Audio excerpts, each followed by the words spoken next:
Estimados colegas, un saludo cordial. Vamos a continuar con el avance de la cardiología. Bueno, pues ya hemos visto lo que es la patología vascular, como la hipertensión arterial, la crisis hipertensiva, la repercusión, el síncope. Hemos llegado a las patologías netas de la bomba del corazón. Hemos tocado la cardiopatía isquémica, la insuficiencia cardíaca. Y ahora veamos los procesos infecciosos que se van a asentar en el endocardio. Por eso lo denominamos endocarditis. Dicho esto, nosotros tenemos que mantener como la definición de endocarditis aquel proceso infeccioso que se va a asentar en el endocardio. O sea, estamos hablando de las válvulas del corazón, estamos hablando de los músculos papilares, de las cuerdas tendinosas, del endocardio mural en sí, y también estamos hablando de cualquier dispositivo que puede ser implantado en este sector. Por ejemplo, los cables de resincronización cardíaca o de los dispositivos de desfibrilación automática que lleguen hasta el endocardio y sean inoculados por gérmenes, pueden producir una endocarditis. Ahora, ¿todas las endocarditis están producidas por procesos infecciosos? La mayor parte, pero hay un pequeño número que también pueden ser producidas por procesos inflamatorios. Por ejemplo, en el caso, por ejemplo, del lupus eritematoso sistémico, la famosa endocarditis de Lehmann-Sachs, ¿no? Que no es un proceso infeccioso, pero es un proceso inflamatorio. Ahora, ¿qué más debemos recordar nosotros? Que lesión del endocardio, endocarditis. Lesión típica son las vegetaciones que nosotros vamos a observar. Ahora, tiene una etiología bastante variada, pero tenemos que acordarnos de los gérmenes más comunes. Los gérmenes de la familia de los Streptococcus y de los Staphylococcus son los más comunes desde de lejos que van a producir las endocarditis. Pero también tenemos que relacionar algunas patologías con gérmenes específicos, como por ejemplo aquellos pacientes que tengan cáncer de colon. Si es que llegan a tener una endocarditis, lo primero que tenemos que pensar es en el Streptococcus bovis. O, por ejemplo, si llega a consulta un paciente que es usuario de drogas por vía parenteral y tiene endocarditis, pues vamos a pensar en Staphylococcus aureus. Ahora, vamos a dividir la etiología de acuerdo a qué tipo de válvula tiene el paciente. En realidad, en cuanto a frecuencia de la afectación de las válvulas, primero se afecta la tricuspidia, es la que más frecuentemente se va a afectar. Luego se afecta la válvula mitral, en segundo lugar. En tercer lugar se afectan ambas juntas, tanto la tricuspidia como la mitral. Y en cuarto lugar se afecta la válvula aórtica. Eso en cuanto a frecuencia, en cuanto a la estadística de qué válvula es más afectada. Primero la tricuspidia, luego la mitral, luego ambas juntas, la tricuspidia y mitral, y finalmente la válvula aórtica. Ahora, no es lo mismo una endocarditis, un proceso infeccioso sobre el endocardio, en una válvula nativa, o sea, una válvula normal del corazón, o en una prótesis valvular. De acuerdo sea prótesis valvular o una válvula nativa, van a ser distintos gérmenes que van a afectar y producir esta endocarditis. Y puede caer como pregunta el día del examen. Nosotros tenemos que acordarnos de los más comunes, ¿no? Por ejemplo, ¿es una válvula nativa o una válvula protésica? Y nos respondemos, es una válvula nativa. Ahora, la infección, esta endocarditis, ¿ha sido adquirida en la comunidad o ha sido adquirida de forma nosocomial? Sea una u otra respuesta, son distintos gérmenes. Por ejemplo, válvula nativa y la infección se ha dado en la comunidad, tenemos que pensar, como vemos aquí en la tabla, en Streptococcus viridans,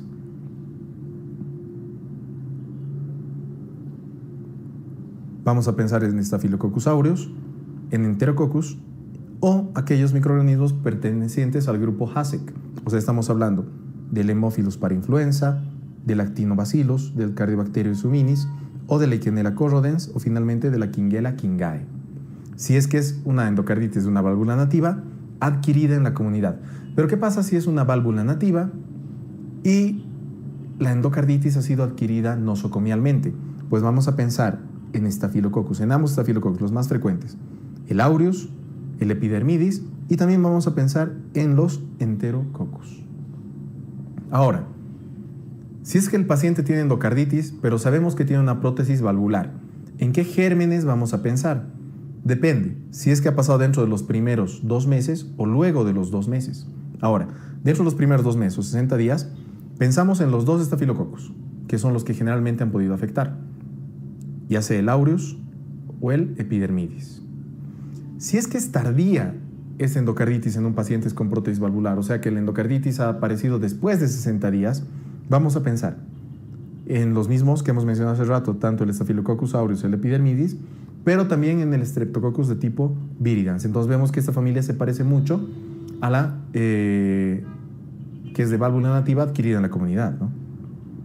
Ahora, ¿cómo vamos a diagnosticar? Obviamente necesitamos saber que el paciente pues va a tener este proceso aislando gérmenes. O sea, pues necesitamos sí o sí de hemocultivos. Ahora, hemos dicho que es un proceso infeccioso. Ok, ahí están los hemocultivos. Pero también hemos dicho que una lesión típica es la vegetación, las vegetaciones. Entonces, un estudio que te ayuda bastante es la ecocardiograma, pero de forma transesofágica, como podemos ver acá, ¿no? O el ecocardiograma transtorácico, que no ve muy bien estas vegetaciones, pero sí va a ver la repercusión hemodinámica del fallo valvular. Y obviamente también vamos a apoyarnos en los laboratorios. Entonces, aislamos los gérmenes, hemocultivo, vemos las vegetaciones con un ecocardiograma transesofágico, que es el que mejor las ve, o también podemos ayudarnos mediante un transtorácico y también la parte laboratorial, ¿no?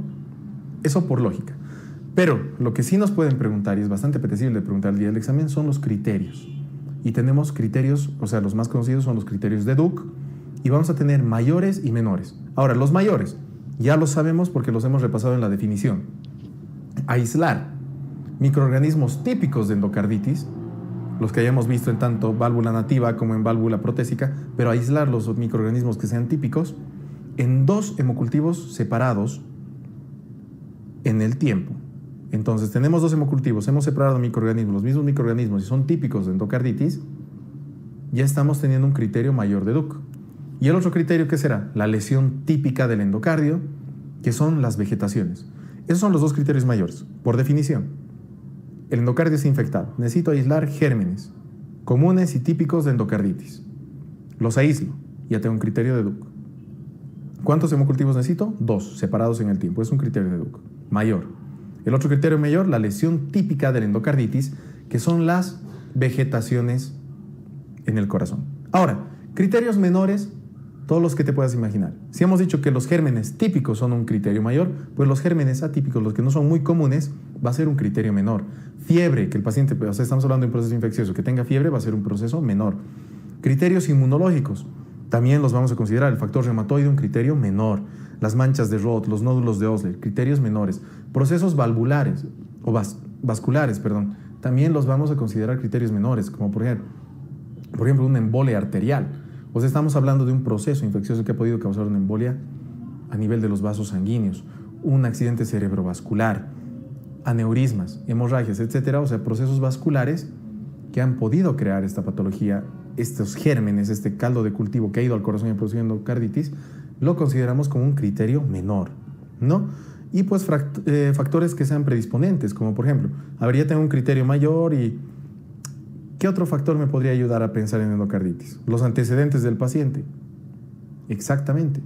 Que sea un usuario de drogas por vía parenteral. O sea, ya estoy teniendo otro criterio. O que tenga una implantación reciente de una válvula. O que tenga cables en el corazón de algún dispositivo. O una patología vascular, etc. Ya me llevan a pensar en criterios menores. Los criterios menores pueden ser muchos y son más que todo de lógica. Los que no me tengo que olvidar jamás son los mayores. O sea, las vegetaciones y los hemocultivos, 2 positivos separados en el tiempo, de gérmenes típicos. Ahora, ¿cómo voy a realizar el diagnóstico? 2 criterios mayores, más un criterio menor, diagnóstico de endocarditis. Un criterio mayor y 3 criterios menores, diagnóstico de endocarditis. Y si es que no tengo ningún criterio mayor, necesito 5 criterios menores para diagnosticar la endocarditis. Ahora, vemos que hemos tenido tablas bastante sencillas para separar los gérmenes más típicos, ya sea una válvula nativa o una válvula protésica, y vamos a estudiar el tratamiento de la misma forma. ¿Ya? Es una válvula nativa, hacemos un tratamiento porque son estos gérmenes. Es una válvula protésica, este otro tratamiento porque son otros gérmenes. Y vamos a repasar un poco. Por ejemplo, si es una válvula nativa, vamos a ver si es que esa endocarditis ha sido adquirida en la comunidad. Lo que vamos a utilizar más que todo es la combinación de ampicilina y sulbactam con gentamicina. Estas tablas son para que te las memorices, para que les repases muy bien en la parte de los ABC-MEDs, pero las vamos a mencionar en este ClassMed. Y ahora, es una válvula nativa, pero la infección la ha adquirido de forma nosocomial. Vamos a cambiar un poco el tratamiento, mantenemos la gentamicina, pero vamos a asociar a vancomicina y a una fluoroquinolona, a la ciprofloxacina. Eso en cuanto a válvula nativa. Pero ¿cómo vamos a realizar el tratamiento en una válvula protésica? El paciente tiene una válvula protésica, ya sea temprana o tardía, el tratamiento va a ser el mismo. Vamos a asociar lo mismo que hemos dicho hace un momento, vancomicina, vamos a asociar a la gentamicina, pero estos dos tratamientos los asociamos a la rifampicina. Ahora, hemos visto que hay gérmenes específicos, de acuerdo a patologías, pues también tendrán tratamientos específicos. Por ejemplo, veamos, que sea una válvula nativa y que solamente hemos aislado el Streptococcus viridans. El tratamiento va a ser penicilina G o una cefalosporina junto a la gentamicina. En el caso hipotético de que sea una válvula nativa y que hemos aislado Streptococcus viridans. Penicilina más ceftriaxona más gentamicina. En el caso de que sea el Staphylococcus aureus sensible a la meticilina, vamos a utilizar oxacilina o cefazolina asociada o no, de acuerdo a las características del paciente, a gentamicina. Estas tablas, como te repito, son de memoria, necesitas dar un par de leídas para familiarizarte muy bien entre la patología, el germen aislado y el tratamiento específico. Ahora, si es que tenemos el Staphylo aureus resistente a la meticilina, nos abocaremos a utilizar vancomicina. Dentro de la profilaxis, necesitamos nosotros ver que este paciente ha podido tener... ¿Cuándo realizamos la profilaxis en primer lugar? En pacientes que tengan mucho riesgo de tener una endocarditis, tengan factores de riesgo y se vayan a someter a un procedimiento dental. ¿A qué nos referimos? Puede ser un paciente que ha tenido antecedentes de una endocarditis anteriormente y se va a realizar, qué sé yo, un tratamiento de cualquier diente. Necesitamos nosotros dar un tratamiento preventivo, profiláctico. ¿Y qué tratamiento lo vamos a dar?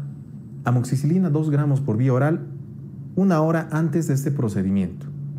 Pero no todos los pacientes pueden tomar amoxicilina, o sea, no todos los pacientes pueden tomar los betalactámicos o las penicilinas semisintéticas. Pues tenemos que tener opciones. Y una de esas opciones va a ser la amoxicilina vía oral, no la utilizamos, pero sí vamos a utilizar la clindamicina 600 miligramos 1 hora antes del procedimiento.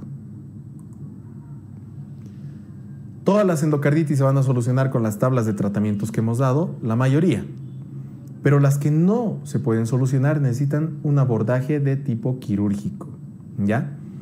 Y hay otras indicaciones en las cuales el tratamiento también es netamente quirúrgico. Por ejemplo, cuando una válvula tiene una disfunción grave, ha habido una rotura de un músculo por el proceso infeccioso, por ejemplo, esa válvula ya no está funcionando, va a llevar a que el paciente tenga insuficiencia cardíaca, entonces el tratamiento sí tendrá que ser netamente quirúrgico.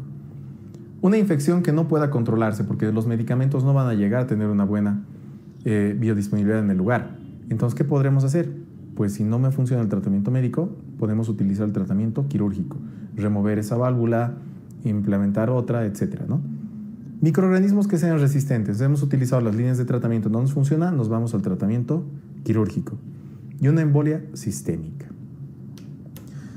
Con eso hemos llegado al final del tema de endocarditis. Como puedes ver, necesitamos saber el concepto general, que es una infección del endocardio, qué gérmenes lo van a producir generalmente, cómo los tratamos, y no olvidarnos que las vegetaciones son típicas del endocarditis. Entonces, teniendo un par de ideas claves, vamos a poder contestar todos los temas referidos a endocarditis el día del examen.